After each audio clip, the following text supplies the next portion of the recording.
मणिपुर की म्यांमार का ताइनबद लेबा हाउलैंड फाइदा म्यांमार दगी लांजेनरकपसिंगी शेल्टर होम अमा थमलकपा हाइबसी मणिपुर गवर्नमेंटना मतम खर थेंगलबसु थेंगना लौखलकपा अफब खोंथांगनी अफब खोंथांगनी हाइबगी तोंगान तोंगानबा मरमसिंग लई अदुबु ख्वाइदगी अहानबा मरमदी मरैबाग म्यांमारदा लेबा ngamdaduna matam kharigi oina lanjelekpa miyoi yumlon kaironaba ama oina amadi miyoibegi minungsi yengduna sangjapam piba haibasi miyoibegi dharmani haibatai atopa maram amadi फन थिंगदुनसु इहो होबा किलोमीटर सहम मरीफुरोम सांगबा म्यांमार अमसुंग मणिपुर की ngमखै परिंग लेबगा लोइनना नाकन अनिमक्ता लेरिबा मियोइसिंग सक्सु इमानदा मानबदा नतना फुरुप तिनबा अमदी मरी मता खंगना चानबा मयाम यावबना सीबा नाबगी फिबम लाक्तुना लेबा ngamlaktrabada चेंसिलकपा हाइबसी मसाना ताबनी चेंसिलकलगा मियामना खंगना नत्रगा खंगदना अमदी लेंगांगनासु खंगदना मियाम मरक्ता लेसिन खरगा वाथोक ओइरकपा याबना तसेंगना शेल्टर होम अमा सेमदुना मदुदा लेहनबा हाइबसी यामना असुंबा खोंथांगनी म्यांमार दा हौखिबा सही कयागी ममांगदगी इरांग थोक्तुना लाई मतम सांगना इरांग थोक्तुना लाक्रबा मतुंगदा डेमोक्रेटिक ओइबा मवोंगदा मिखलदा खनबा मिहुलसिंगी लेंगाक अमा सही खरा लेरखरबा मतुंगदा हौखिबा सही 2012 गी हौरकपदा इलेक्शन तौदुना कारकपा मिहुलसिंगी लेंगाक लेहनबगी महुत्ता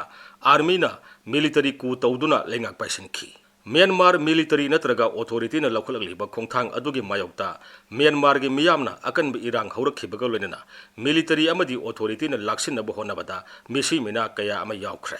कोनदी मियामना डेमोक्रेटिक ओइबदगी खरा हिंसा यावबा खोंजंगसिंग संगसिलकपगा लोइनना ममैददी खुलाई पाइबगी इहो ओइना संगसिलक्तुना कापनबा अमदी हाना सुनबगी अकीबा फंगलबा थाबकसिंग सथनरक्तुना मियोइ लिसिंग कया सीख्रे लिसिंग कया सोख्रे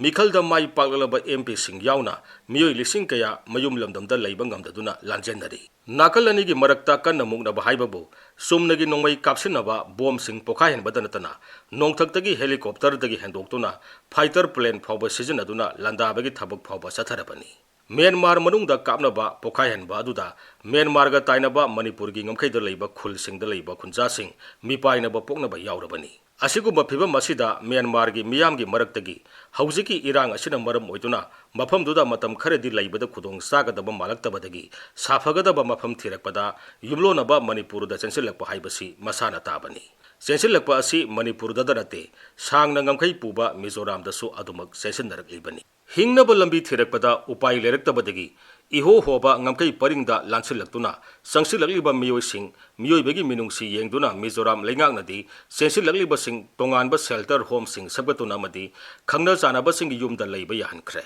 तौबतबु मखोई पुनमक सबसाना मसक खंगोक्तुना मियामगी मरक्ता मिजोरामगी मियोइसिंग ओनखिदनबा तोंगानबा सक्ताकसे पीदुना रिफ्यूजी ओइना मसक खंगोक्लगा लेहेली मिजोरामदा चेंसिनरकपना मसिंग हेलंबदी याय हाइबबु मणिपुरदसु म्यांमार मसा मयाम अमा चेंसिलई हाइबसिदी कक्पा यादरबा वाफमनी मरमदी सुरचानपुर की खुलकता पुलप लेरंबदगी फागतपा मयाम अमा यावख्रे पुलप नत्रबसु मणिपुर की म्यांमारगा ताइनबा मफमसिंगदा संसिलक्तुना लेसिलंबा अमदी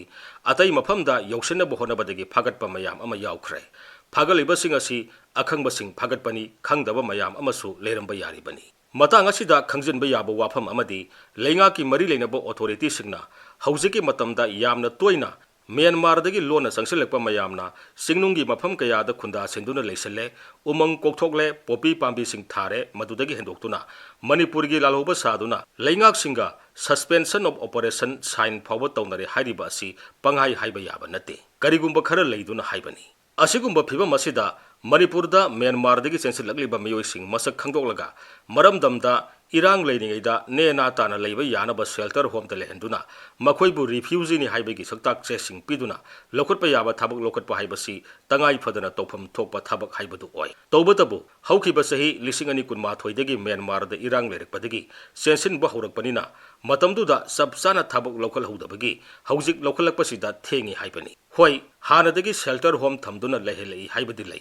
अदुमोइनमक हंदक मवोंग अमा ताना थाबक लोकलकपा असिना पुमनुमकी हाइबदी मणिपुरगिसु म्यांमारदगी लांजेलकलिबसिंगिसु याइफबा हाइबदु ओइरगनी अवाबा तारबा मदुसु सुमनगी अवाबा ताबदा नतना हिंगदरा सिगदरा खंगदरबा युमलोनबा लेबाकी मियोइसिंगदा लैनबा अमदी चाना थक्नबा पिनबीबा हाइबसी मियोइबगी ख्वाइदगी हेना चावबा धर्मनी ख्वाइदगी हेना चावबा धर्म ओइबदा नतना डेमोग्राफीदा अकाइबा पिरकदबदगिसु कनबा ngamhogdoribani tawbatapu leingakna lokhulaliba thabak asida ngamkhai gi tainabada leiriba miyamna mateng pangsinba tai ꯆꯦꯟꯁꯤꯜꯂꯛꯄ ꯃꯤꯑꯣꯏꯁꯤꯡꯗ ꯇꯥꯊꯤ ꯇꯥꯑꯣꯏꯅ ꯇꯧꯁꯤ ꯍꯥꯏꯕꯗꯤ ꯅꯠꯇꯦ, ꯃꯈꯣꯏꯕꯨ ꯂꯩꯉꯥꯛꯇ ꯁꯤꯟꯅꯗꯨꯅ ꯅꯠꯇ꯭ꯔꯒ ꯂꯩꯉꯥꯛꯀꯤ ꯃꯔꯤ ꯂꯩꯅꯕꯁꯤꯡꯗ ꯄꯥꯎ ꯄꯤꯗꯨꯅ ꯅꯤꯡꯊꯤꯅ ꯁꯦꯜꯇꯔ ꯍꯣꯝꯗ ꯂꯩꯍꯟꯅꯕ ꯍꯣꯠꯅꯕ ꯇꯥꯏ꯫ ꯃꯗꯨꯗꯤ ꯅꯠꯇꯅ ꯁꯦꯔꯥꯟ ꯇꯨꯔꯥꯟ ꯇꯧꯗꯨꯅ ꯂꯝꯗꯝ ꯑꯁꯤꯒꯤ ꯃꯤ ꯁꯥꯍꯟꯗꯨꯅ ꯂꯣꯠꯁꯤꯜꯂꯒ ꯊꯝꯖꯤꯜꯂꯝꯂꯕꯗꯤ ꯃꯔꯩꯕꯥꯛ ꯃꯔꯝꯗꯝꯒꯤ ꯃꯥꯌꯣꯛꯇ ꯊꯕꯛ ꯇꯧꯕꯅꯤ ꯍꯥꯏꯅ ꯆꯩꯔꯥꯛ ꯐꯪꯂꯣꯏꯗꯕ ꯂꯩꯇꯦ꯫